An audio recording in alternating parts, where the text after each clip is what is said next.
Suzuki Swift Sport 1,6 VVT. Exercice de style réussi pour l'évolution sport de la Swift. La ligne générale est celle de la Swift de base, compacte et citadine. Le côté sportif est renforcé par des pneus de 195 sur des jantes alu de 16 pouces. C'est en option. Une double sortie d'échappement du plus bel effet, soutenue par un becquet discret mais bien stylé, renforce la vue arrière. À l'intérieur, l'équipement est conforme à la série, à l'exception des sièges baquets assurant un maintien correct. Rien ne manque comme d'habitude, pourrait-on dire, chez Suzuki.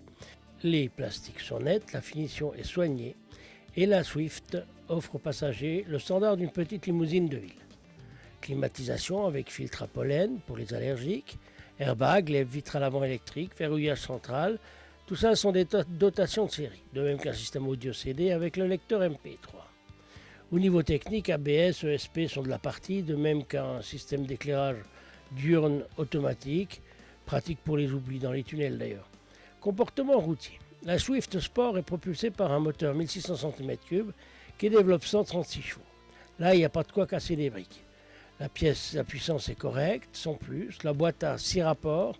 Avec un poids de base de 1100 kg, la petite Swift n'est pas forcément à la fête. On ne le reprochera pas au moteur. Creux à bas régime, il donne son maximum en haut de la barre. Il aime respirer au-dessus de 4500 tours. Les suspensions sont tout à fait conformes à l'esprit sportif. Elles sont sèches mais pas inconfortables. La tenue de cap en mode plaisir est efficace. La boîte est étagée assez court, ce qui pour une conduite sport est plutôt un avantage. Ça devient un peu un inconvénient lors de trajets sur autoroute. Petite voiture plaisir, la Swift se conduit facilement en ville. Un petit reproche sur un rayon de braquage un peu lourd. Au niveau pratique, on a apprécié le démarrage sans clé et l'accès à distance simplifié en regrettant en contrepartie un seuil chargement au coffre un peu élevé. La consommation moyenne s'est établie autour des 8 litres au 100, ce qui est un peu plus élevé que les données usines. Et là, je pense que notre conduite n'est pas forcément étrangère. Bilan. L'image globale, elle est plutôt bonne. Les points positifs se chercheront dans l'élégance de cette petite compacte. Son équipement fourni et la belle sonorité de son moteur dans l'effort font plutôt plaisir. La sécurité du comportement et le plaisir associé de la conduite sportive confortent bien l'image de la Swift Sport.